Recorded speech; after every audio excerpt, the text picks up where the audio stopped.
I could not retreat, as did so many, into the church and its mysteries. My parents rejected all dogmas. We spurned the holidays marketed by the people who wanted to be white. We would not stand for their anthems. We would not kneel before their God, and so I had no sense that a just God was on my side. The meek shall inherit the earth meant nothing to me. The meek were battered in West Baltimore, stomped out at Walbrook Junction, bashed up on Park Heights, and raped in the showers of the city jail. My understanding of the universe was physical, and its moral arc bent toward chaos, then concluded in a box.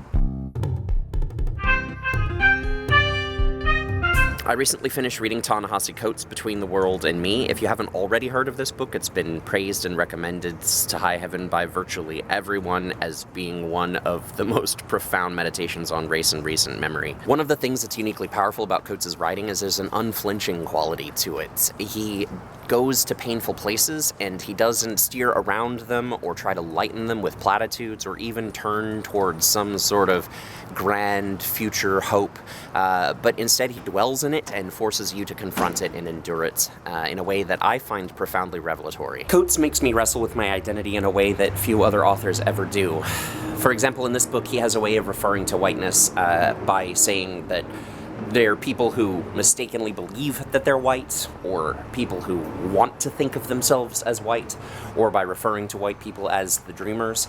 All of these ways of framing the subject of whiteness essentially points out the social constructedness of whiteness as a race, and it's helpful and challenging to me because it points out that it's not just that my whiteness affords me a set of privileges and power that I wouldn't have if I weren't white, but also by sort of choosing to participate in this socially constructed identity of whiteness, by choosing to identify myself as white, what I'm trying to do kind of subconsciously is to make a claim at innocence, as if this power and privilege just sort of happened to me, as if I wasn't part of the project of creating these distinctions of white and black, and that in creating these distinctions, what I was essentially doing was making a claim, a historic claim to property, to the right to have property, to the right to be among a class of people who are propertied people. Your grandmother taught me to read when I was only 4. She also taught me to write, by which I mean not simply organizing a set of sentences into a series of paragraphs, but organizing them as a means of investigation.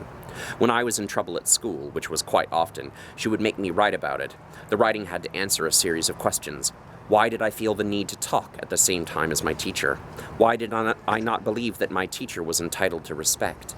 How would I want someone to behave while I was talking? What would I do the next time I felt the urge to talk to my friends during a lesson? I've given you these same assignments. I gave them to you not because I thought they would curb your behavior, they certainly did not curb mine, but because these were the earliest acts of interrogation, of drawing myself into consciousness. Your grandmother was not teaching me how to behave in class. She was teaching me how to ruthlessly interrogate the subject that elicited the most sympathy and rationalizing, myself. Here was the lesson. I was not an innocent. My impulses were not filled with unfailing virtue, and feeling that I was as human as anyone else, this must be true for other humans.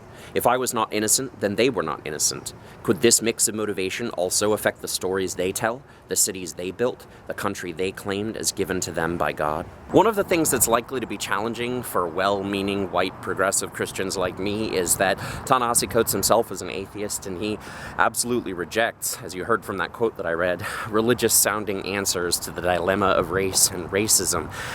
I actually think this is really instructive, though, for people like me, because there is a way in which retreating back into religious frameworks, with these broad, overarching categories of sin and redemption and God's reconciliation of all peoples, or God's shalom coming, or God's kingdom coming to the earth, actually function similarly to whiteness in that they function to sort of retreat away from the lived experience of people of color.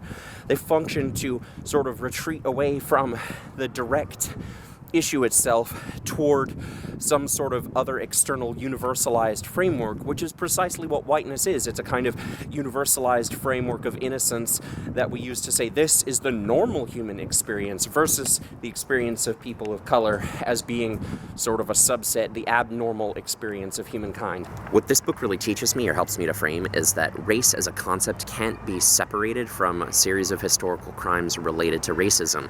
As Coates puts it, race is the child of racism, not the other way around, which means that whiteness also can't be separated from the series of entitlements granted to white people under its name. Whiteness and white supremacy are really inseparable from each other. So as a person of fair skin who has benefited from and participated in these unjust structures, I'm left asking myself not only how could I wake up from this dream, how could I cease myself to be one of these dreamers, but maybe even more importantly, how could I disturb this dream enough to make it so uncomfortable for myself and others around me that waking up is preferable to continuing on in blissful ignorance. I'm in Atlanta, Georgia at Next Church 2016, which is a conference organized for leaders in the Presbyterian Church, the PCUSA, the denomination that I'm a part of, for us to be able to vision and dream about what's coming in the future for the denomination, what kinds of manifestations church might make tomorrow. In other words, it's for us to ask what's next as it relates to church.